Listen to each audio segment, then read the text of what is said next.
அந்த மாட்டு வண்டியின் அச்சாணியை தேடிய பொழுது அது மலை அடிவாரத்தில் கோவில் நிர்வாகிகளிடம் தொழிலாளி அதிக கூலி கேட்டு வாக்குவாதம் செய்த இடத்திலேயே கிடந்துள்ளது.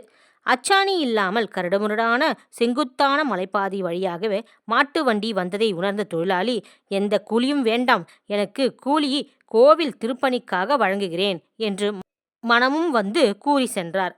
சந்தன கட்டைகளுக்கு அபிஷேகம்.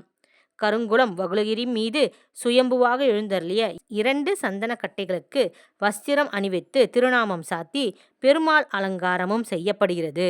இதன் அருகில் தனிக்கோவில் உற்சவர் பெருமாள் 4 கரங்களுடன் ஸ்ரீதேவி பூதேவி தாயார்களுடன் காட்சியளிக்கிறார். பெருமாளின் மேல் 2 கரங்களுக்கு சங்கு சக்கரம் ஏந்தி, கீழ் 2 கரங்களுக்கு அபயமுத்திரை காட்டி கதாயுதம் தாங்கி நின்ற கோலத்தில் அருள்பாலிக்கிறார். தென் திருப்பதி என்று அழைக்கப்படும் வகுளகிரி மலையில் கிழக்கு நோக்கில் கோவில் அமைந்துள்ளது. மலை மீது ஏறி செல்ல படிக்கட்டுகளும் வாகனங்களில் செல்ல சாலை வசதியும் ஏற்படுத்தப்பட்டுள்ளது. திருப்பதிக்கு செல்ல இயலாதவர்கள் இங்கு வந்து நேர்த்திக்கடன் செலுத்தலாம். ஆதிசேஷன் வகுளகிரி மலையாக உள்ளார். மூலவராக பெருமாள் அருள்பாலிக்கிறார். சந்தன கட்டைகளுக்கு பால் அபிஷேகம், சந்தனம் போன்றவற்றால் பல 100 ஆண்டுகளாக அபிஷேகம் நடந்தும் எந்த சேதமும் ஏற்படவில்லை. நோய்கள் குணமாக நீராஞ்சனம். தீராத நோய்கள் குணமாக கோவிலுக்கு நீராஞ்சனம் செய்து வழிபடுவது சிறப்பு வாய்ந்ததாக கருதப்படுகிறது. இங்கு கருட சேவை உற்சவத்தின் பொழுது பெருமாள் கருட வாகனத்தில் எழுந்தருளி மலையை சுற்றி வருவார். ஆண்டுக்கு ஒரு முறை சித்ரா பௌர்ணமி அன்று மட்டுமே பெருமாள் மலையில் இருந்து கீழே இறங்கி ஊருக்கு வீதி உலா வருவார்.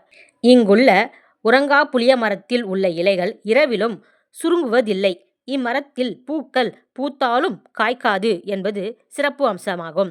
இந்த கோவிலின் தீர்த்த கிணற்றில் உள்ள தண்ணீர் எந்த காலத்திலும் வற்றுவதில்லை. மலை அடிவாரத்தில் உள்ள மார்த்தண்டேஸ்வரரை வழிபட்ட பின்னர் வகுளகிரி மலை மீது பெருமாளை வழிபடுவது சிறப்பு. பெருமாளின் நட்சத்திரமான திருவோண நட்சத்திரம் தினத்தன்று குழந்தையில்லாத தம்பதிகள் விரதமிருந்து மனதார பெருமாளை வணங்கினார். திரு கண்ணமுது நெய்வேத்தியம் செய்து வழிபட்டால் புத்திர பாக்கியம் கிடைக்கும்.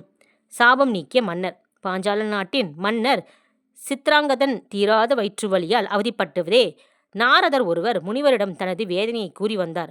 அப்பொழுது, முன்ஜென்மத்தில் நீ வேடர் குலத்தின் தலைவராக இருந்தபொழுது ஜோடியாக இருந்த மான்களின் ஆண் மானை அம்பு எய்து கொன்றதால் தான் உனக்கு இந்த நிலை ஏற்பட்டது என்று மன்னருக்கு முனிவர் உணர்த்தினார்.